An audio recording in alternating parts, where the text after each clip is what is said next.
विष्णु पुराण पंचम अंश 25वां अध्याय। बलभद्र जी का ब्रज विहार तथा यमुना कर्षण।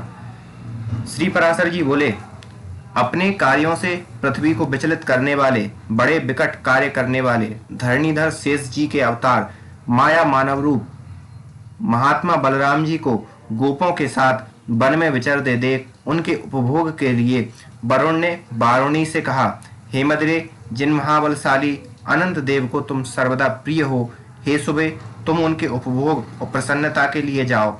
वरुण की ऐसी आज्ञा होने पर वारुणी वृंदावन में उत्पन्न हुए कदम्ब वृक्ष के कोटर में रहने लगी।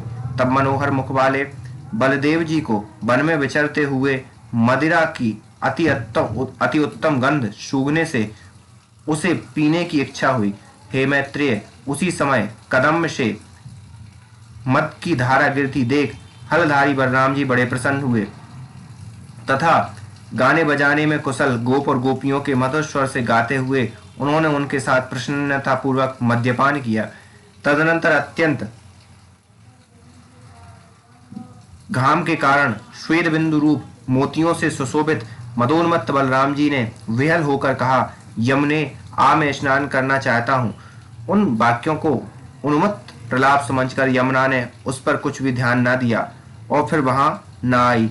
उस पर हलधर ने क्रोधित होकर अपना हल उठाया और मद से विहल होकर यमुना को हल की नोक से पकड़कर खींचते हुए कहा, अरे पापनी, तू नहीं आती थी? अच्छा, अब यदि शक्ति हो तो इच्छानुसार अन्यंत्र जा तो सही। इस प्रकार बलराम जी के खींचने पर यमुना अकस्मात अपना मार्ग छोड़ दिया और जिस वन में बलराम जी खड़े थे उसे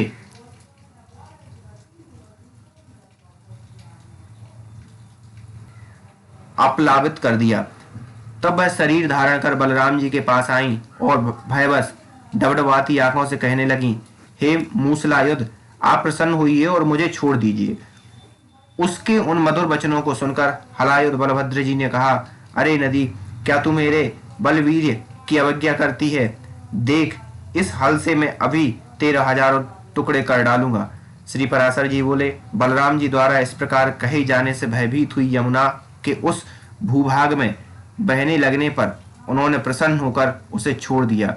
उस समय स्नान करने पर महात्मा बलराम जी की अत्यंत शोभा हुई।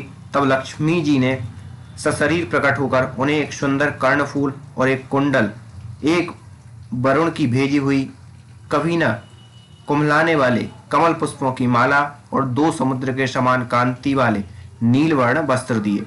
उन कर्णफूल, सुंदर कुंडल, नीलांबर और पुष्पमाला को धारण कर श्री बलराम जी अतिशय कांति युक्त हो सुशोभित होने लगे।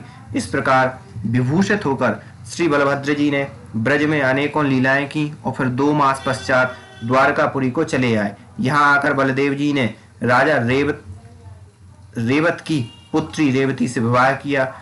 उससे उनके निसट और उन्मूक नामक 2 पुत्र हुए। इति श्री विष्णु पुराणे पंचम अंशे पंचविंशो अध्यायः।